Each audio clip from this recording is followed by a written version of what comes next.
बिस्मिल्लाहिर्रहमानिर्रहीम। स्टूडेंट्स, बहुत सारे सवालात आ रहे थे कि सर कौन सी डिग्री करें जिसके स्कोप बहुत ज़्यादा हो और मतलब पाकिस्तान में भी और अब्रॉड में भी इसका स्कोप है। तो भाई ऐसी डिग्रीज बता रहा हूँ क्योंकि देखो बीबीए का सबको पता है, फार्मेसी का भी सबको पता है और बहुत सारी जो ऐसी डिग्रीज है जिनका सबको पता है। तो बहुत सारे कुछ ऐसे प्रोग्राम्स आपको बता रहा हूँ जिनका लोगों को इन नहीं, लेकिन आने वाले वक्त में और अभी से और आने वाले वक्त में इनका बहुत स्कोप होगा। ठीक है, अगर आप कर ले तो इन डिग्री प्रोग्राम्स में चले जाओ, तो भले वो जामिया में जाओ, भले एनईडी में चले जाओ, भले वो जिन्ना यूनिवर्सिटी फॉर वुमेन्स में चले जाओ, भले किसी भी यूनिवर्सिटी से कर लो भाई, आपको 80-90 हजार या लाख रुपए की जॉब लगेगी। ठीक है ना। अब बच्चा बोल रहा है सर इतनी तो फार्मेसी वाले की भी नहीं लगती है। भाई मैं बता रहा हूँ किस तरीके से लगेगी अगर ये डिग्री प्रोग्राम्स कर लेते हो तो। ठीक है ना। आपको बहुत फायदा मिलेगा, परसेंटेज भी कम होती है इसके अंदर। ठीक, परसेंटेज भी कम मांगी जाती है, कोई इतना खास मेरिट नहीं जाएगा, फीस भी कम होगी और ये करने के बाद आपकी वैल्यू बहुत ज्यादा हो जाती है। ठीक, तो अब ये वैल्यू आपको मैं बताता रहा हूँ कि किस तरीके से आप लोगों ने एडमिशन लेना है। फिलहाल अभी तो जैसे जिन्ना यूनिवर्सिटी केयू के एडमिशन आने वाले हैं और जिन्ना यूनिवर्सिटी फॉर वुमेन्स के एडमिशन आ चुके हैं। ठीक है, सबको पता है, अगर नहीं पता तो मेरी पुरानी वीडियोस देख लें कि यू के एडमिशन कब आएंगे। और जिन्ना यूनिवर्सिटी फॉर वुमेन्स के जो एडमिशन है वो आ चुके हैं। 15 अक्टूबर लास्ट डेट है फॉर्म जमा कराने की। सही है। अगर JUW की प्रिपरेशन किसी को करनी है, किसी बहन को, किसी हमारी स्टूडेंट को, तो वो मुझसे रब्ता कर सकता है। फिलहाल मैं बताने वाला हूँ 5 या 5 से 6 ऐसे प्रोग्राम्स जो JUW से करो, KU से करो या कहीं से भी कर लो, इंशाल्लाह फायदा देगा तुम लोगों को। सबसे पहली चीज मैं वो नहीं बताऊंगा, मैं BBA, कंप्यूटर साइंस, AI, ये सबको पता है, ये सबको पता है, ये फायदा देने वाले। इसके अलावा मतलब अगर तुम्हारा फार्मेसी में एडमिशन नहीं होता तो सर मैं क्या पढ़ूं। ठीक है ना। सर अगर मेरा BBA में एडमिशन नहीं होता तो मैं क्या पढ़ूं। ठीक, सर अगर मेरा कंप्यूटर साइंस में एडमिशन नहीं होता तो मैं क्या करूं। ऐसा तो नहीं कर सकते ना कि पढ़ाई छोड़ दोगे। ऐसा तो नहीं कर सकते कि यार मैं पढ़ाई छोड़ दूं, या अगर तुम्हारी 50% आ गई, 48 आ गई, तो ये तो नहीं हो सकता ना कि मैं पढ़ना छोड़ दूंगा। सब बात समझ लो। तो पढ़ाई नहीं छोड़नी है। देखो सबसे पहली चीज, अगर किसी भी जगह हो इकोनॉमिक्स में एडमिशन ले लेना। ठीक है, अब ये क्यों बच्चे को नहीं पता। इसके अंदर बेटा मेडिकल वाला भी जा सकता है, इंजीनियरिंग वाला भी जा सकता है, आर्ट्स वाला भी जा सकता है और कॉमर्स वाला भी। ठीक है, अब बच्चा बोले कि आप बेकार माठा फील्ड बता दी। भाई माठा फील्ड नहीं है, बहुत अच्छी फील्ड है बच्चों, बहुत अच्छी फील्ड है। ठीक है ना। क्यों अच्छी फील्ड है, किस तरीके से अच्छी फील्ड है। देखो सबसे पहली चीज, सर अगर मैं 4 साल प्रोग्राम इकोनॉमिक्स का कर लेता हूँ किसी तरीके से, लोगों ने बोला बहुत बुरी फील्ड है, ठीक है ना, मेरे सर मैंने चाचा फुप्पा ताए से पूछा तो उन्होंने जी बहुत बेकार है, कोई स्कोप ही नहीं है, ये नहीं है, वो नहीं है। लेकिन मैं बताता हूँ किस तरीके से स्कोप है, और ये मैं खुद इसलिए बता रहा हूँ क्योंकि मेरे सर्किल में बहुत सारे लोगों ने ये किया था। ठीक है, और जिस वक्त मैं पढ़ रहा था वो लोग जॉब्स करना शुरू कर चुके, तो मुझे अंदाजा हो गया था कि भाई इकोनॉमिक्स की मार्केट बहुत ज्यादा है। ठीक है, हमें अंदाजा नहीं होता क्योंकि मैं बताने वाला सही नहीं होता। लेकिन फिर बाद में मैंने खुद इकोनॉमिक्स के अंदर मैंने हाई जो है ना क्या कहते हैं इसको, मास्टर्स इकोनॉमिक फाइनेंस किया। फिर मैंने आगे जाकर MPhil के अंदर मैंने एडवांस लेवल की इकोनॉमिक्स पढ़ी, तो मुझे अंदाजा हो गया कि भाई इकोनॉमिक्स की मार्केट वैल्यू क्या है। ठीक, एक सीधी सी बात है, सर इकोनॉमिक्स करने के बाद मैं बैंक में तो जा सकता हूँ, बैंक तो बेतहाशा पड़े हुए कहीं पे भी आपको ले लेंगे। ठीक है, सर मैं पाकिस्तान स्टॉक एक्सचेंज में जा सकता हूँ, नॉर्मली जा सकता हूँ। सर मैं रिसर्च वर्क में जा सकता हूँ। ठीक है ना, सर मैं रिसर्च वर्क में, ये तो हो गया सर, या तो हर कोई जा सकता है। इकोनॉमिक्स के अंदर मेरा बेटा आपकी जो बेसिक फील्ड आएगी वो टीचिंग आएगी।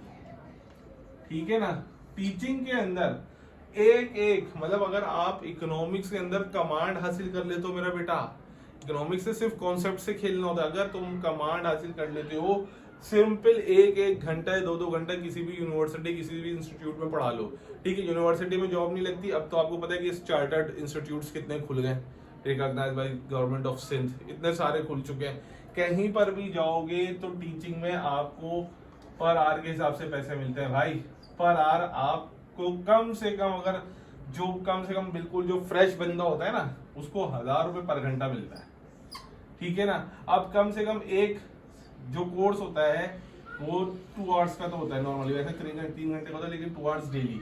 सही। तो मतलब भाई अगर आप एक यूनिवर्सिटी 2-3 इंस्टीट्यूट भी पकड़ लेते हो, मान लो, तो वहां पर अगर आप जाते हो कि जी मैं आपको 1000 रुपये पर घंटा में ये कोर्स पढ़ाऊंगा, तो आप 5000 रुपये मेरे हिसाब से डेली का कम से कम छापोगे।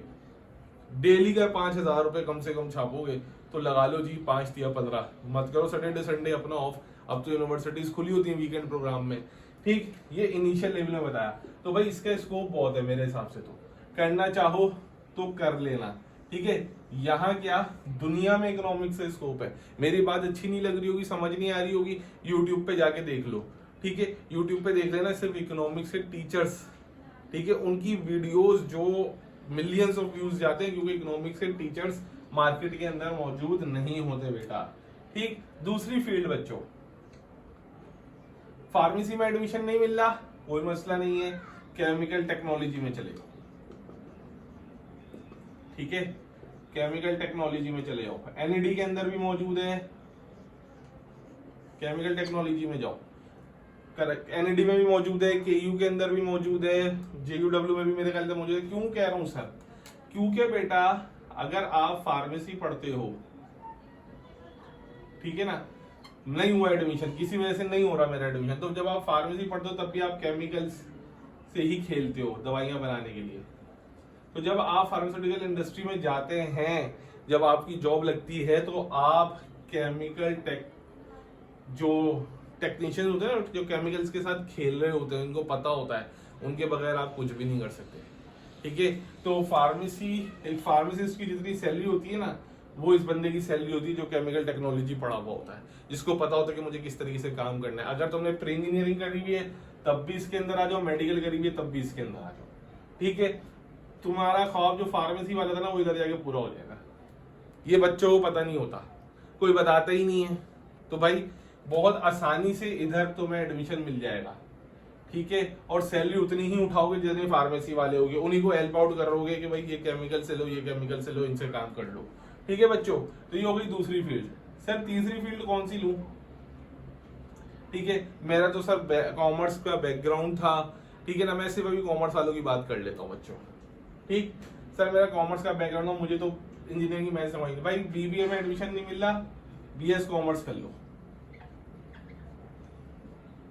हर जगह मौजूद है बीएस कॉमर्स। मैं बीकॉम एडीसी की बात नहीं कर रहा, मैं बीएस कॉमर्स की बात कर रहा हूँ बच्चों। बीएस कॉमर्स कर लो, ठीक है ना।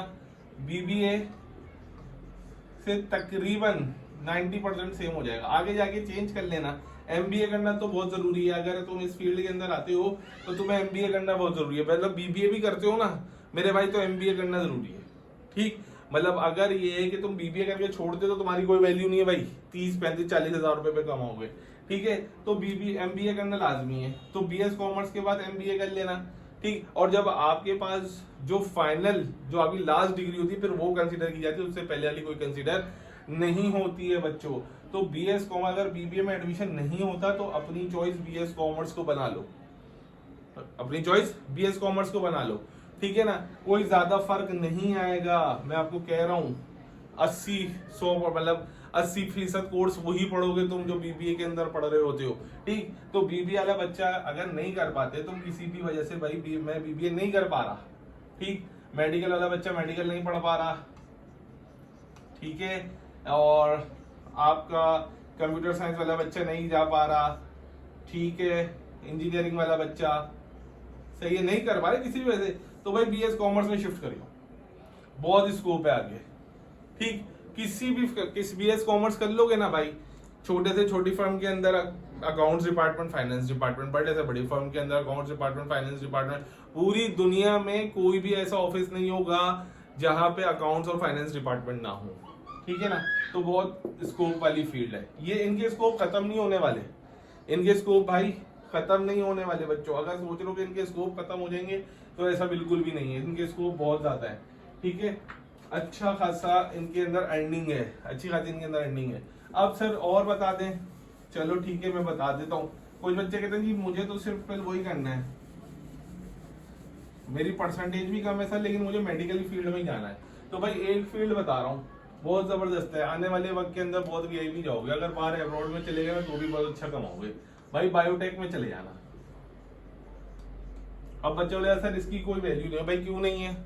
भाई बायोटेक कर लो, बायोटेक की बड़ी जबरदस्त मार्केट वैल्यू चल रही है भाई, ठीक है ना। क्योंकि जब से मार्केट के अंदर एआई आ गया ना, तो उसने बायोटेक के साथ मिलकर ना तबाही मचा दी है। अब ये उन लोगों को पता है जो थोड़ी बहुत रिसर्च कर चुके हैं बायोटेक के बारे में। बहुत मतलब लैब के अंदर अब सारा काम हो रहा है भाई, जिद्दत आती जा रही है ना। अब मैं कुणी जी क्या बोलूं, तुम सबको पता है भाई कितने किस हद तक, किस लेवल तक हम लोग लैब्स के अंदर काम कर रहे हैं, किस लेवल तक हम लोग आगे जा चुके हैं। ठीक, आप बता दो कोई जो कोरोना की वैक्सीन थी वो किसी फार्मासिस्ट ने तो नहीं बनाई, ठीक है ना। कोई नया वायरस आता है तो भाई यही लोग होते हैं काम करने वाले, ठीक है। और अब तो एआई के साथ मिल गए, ओहो तबाही मचाने। तो आने वाले वक्त में भाई इसकी मार्केट वैल्यू बहुत ज्यादा है। इसके अंदर एडमिशन ले लोगे, कहीं पर भी मिलता है इसके अंदर एडमिशन ले लोगे, अच्छी खासी अर्निंग करोगे आगे जाके। सर 5 फील्ड बता दें, एमएलटी में चले जाओ, ठीक है। केयू के अंदर एमएलटी जो है वो इवनिंग में हो रहा है, मॉर्निंग में नहीं हो रहा बच्चों। एमएलटी में चले जाओ, ठीक है ना।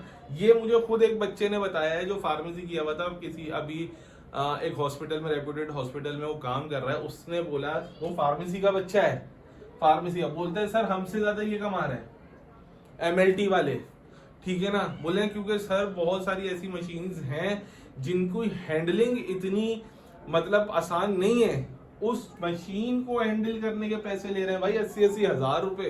बोल रहे सर अभी उनके एमएलटी पूरे नहीं हुए, उनका एमएलटी पूरा नहीं हुआ, लेकिन उनकी स्किल्स इतने डेवलप हो चुके हैं, वो इतने ऊपर जा चुके हैं कि सर हम तो 40,000 पर हैं और वो 80,000, 70,000, 65,000 के ऊपर अर्निंग कर रहे हैं।